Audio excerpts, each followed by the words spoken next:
VFX एकदम third class दिसते, म्हणजे असं वाटते की आपल्याला ते खोटं आहे. त्या ठिकाणी असे किस्से आहेत ते तुम्हाला खळखळून हसवल्याशिवाय राहणार नाहीत. पंजाब रावांची मुलगी बाहेरून शिकून आली आहे, नारायणी नाव आहे तिचं. नारायणी. ज्या प्रकारे केदार सर म्हटली होती की पिक्चरची कहाणी तुम्हाला वाटते सूरज चव्हाणच्या जीवनावर आहे, पण सूरज चव्हाणच्या जीवनावर नाहीच. खरोखर खरी कहाणी वेगळी आहे. आपल्याला ट्रेलर मध्ये दाखवण्यात आलं होतं की सूरज चव्हाण लीड रोल मध्ये आहे, पण रिअल मध्ये खऱ्या पिक्चरामध्ये सूरज चव्हाण साइड मध्ये आहे.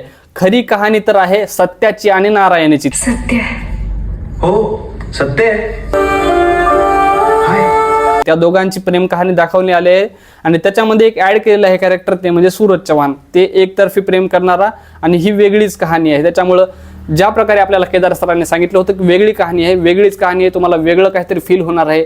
फक्त एवढं आहे की तुम्हाला समोरची कहाणी कंटिन्यू माहीत असते, पुढे हे होणार आहे. तरी पण त्या ठिकाणी केदार सरांनी ज्या प्रकारे डायरेक्शन करून त्या कलाकारांकडून सगळी कृती करून घेतलेली आहे ती आपल्याला बघण्याजोगी आहे, हसवण्याजोगी आहे, आपलं मनोरंजन करण्यासारखे आहे. सो तुम्हाला मनोरंजन जर करायचं असेल एंटरटेनमेंटसाठी तुम्ही हा पिक्चर पाहू शकता. केदार शिंदेने येड्या पोराला घेऊन पिक्चर काढलाय, ती पिक्चर थोडीच चालणार आहे. सूरज चव्हाणचा झापूक झुपूक फ्लॉप होणार आहे असं म्हणणाऱ्याचे तोंड आता बंद पडणार आहेत. कारण येडे हो, ज्या थिएटरला मराठी पिक्चर पाहण्यासाठी ऑडियन्स एक पण येत नाही, ते शो कॅन्सल करावं लागते. त्या ठिकाणी सूरज चव्हाणच्या नावामुळं अख्खं थिएटर फुल व्हायले, हाऊसफुल व्हायले शो, आणि पहिल्याच दिवशी 30 लाख रुपयाची कमाई केलेली आहे पिक्चरनं. तर चला जाणून घेऊयात झापूक झुपूकचा रिव्ह्यू. पिक्चर कसा आहे, तुम्ही थिएटरमध्ये जाऊन बघायला पाहिजे का नाही जाणून घेऊयात. सर्वप्रथम आपण पिक्चरची कहाणी जाणून घेऊयात. सुरू झाल्याच्या नंतर सूरजवीरची कहाणी लहान मुलांना सांगत असतो, ज्याच्यामध्ये राक्षस जो असतो तो सूरजवीर राक्षसाला मारत असतो, अशा प्रकारचा सीन दाखवण्यात आलेला आहे. तिथून सुरुवात होते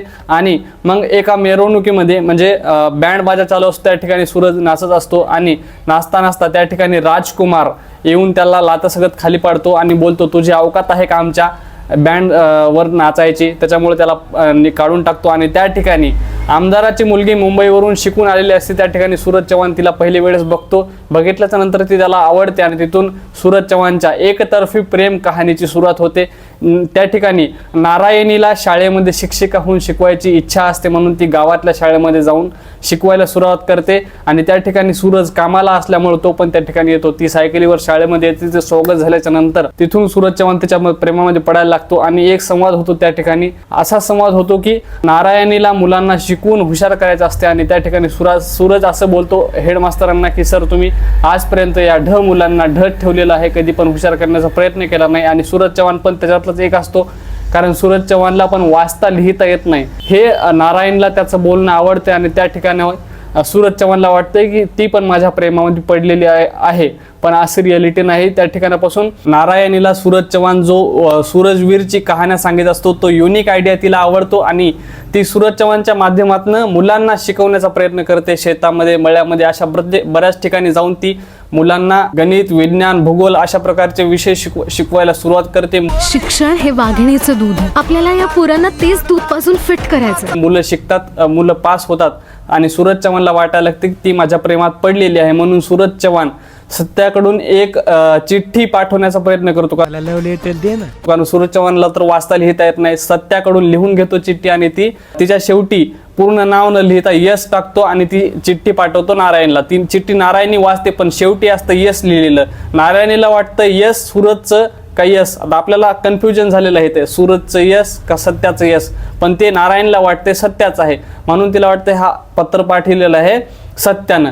तर कंटिन्यू अशा प्रकारे पत्र पाठवले जाते सूरजकडून आणि नारायणीला शेवटी कळते की सत्यानंच हा पत्र पाठवतोय. इथून येतो कहाणीमध्ये ट्विस्ट. नारायणी जाते बॅकग्राऊंडमध्ये, म्हणजे गावातल्या शाळेमध्ये लहानपणी नारायणी ज्या वेळेला शिकत असते त्या ठिकाणी सत्यानं मित्रांसोबत पैज लावून तिला पटवण्याचा प्रयत्न केलेला असतो. तिच्या प्रेमामध्ये पडते आणि जेव्हा नारायणला कळतं की सत्यानं आपल्याला धोका दिलाय, त्यावेळेला ती डायरेक्ट तिच्या पप्पाकडे मागणी करते की मला मुंबईला शिकण्यासाठी जायचं आहे आणि ती लहानपणापासून मुंबईला कंटिन्यू शिकलेली असते.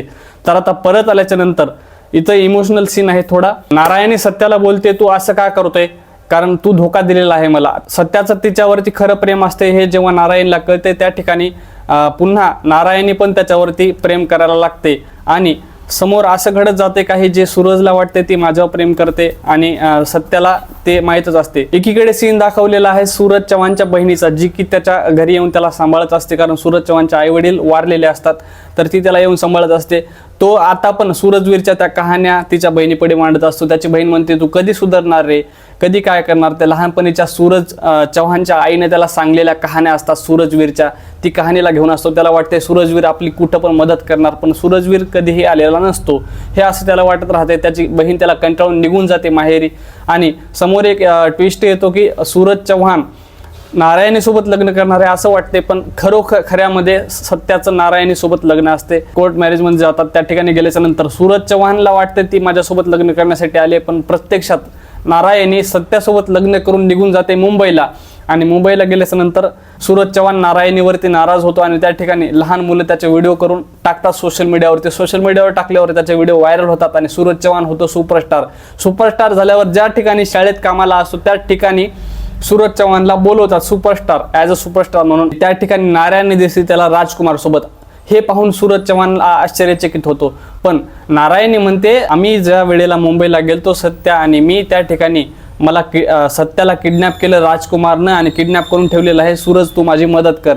सूरज चव्हाण तर नाराज असतो, पण घरी गेल्याच्या नंतर सूरज चव्हाणची बहीण त्याला म्हणते तुला नारायणला मदत करावी लागेल, पण सूरज म्हणतो ती तर माझ्यावर प्रेम करत नाही. त्याची बहीण त्याला सांगते की आपण दुसऱ्यावर प्रेम करतो म्हटल्यावर दुसऱ्यानं पण आपल्यावर करावं असं काही लिहिलेलं नाही कुठं, आहे का नाही. सूरज चव्हाणला त्याची बहीण विनवते की तू तिची मदत कर. सूरज चव्हाण मग नंतर सत्याला किडनॅप केलेलं असतं त्या ठिकाणाहून सोडवतो. फायटिंग वगैरे आहे त्या ठिकाणी. फायटिंगचा सीन झाल्याच्या नंतर सगळी फायटिंग होते. सत्याला सोडवतो, पुन्हा म्हणजे मिलन करून देतो आणि शेवटी सूरज चव्हाण त्या ठिकाणी मरतो. तर अशा प्रकारची होती पिक्चरची कहाणी. पिक्चरची सिनेमॅटोग्राफी एक नंबर केलेली आहे, एडिटिंग वगैरे केलेली आहे. मला फक्त आवडलं नाही ते म्हणजे पिक्चरमधलं VFX, ज्या ठिकाणी त्या सत्या म्हणजे कलाकाराची ती घर जाळवलेलं वगैरे दाखवलेलं आहे ते VFX एकदम थर्ड क्लास दिसते. म्हणजे असं वाटते की आपल्याला ते खोटं आहे. केदार सरांना एवढीच विनंती की त्यांनी VFX अधिक चांगल्या प्रकारे करायला पाहिजे होतं. बाकी ॲक्टिंग वगैरे सर्व कलाकारांची चांगली आहे.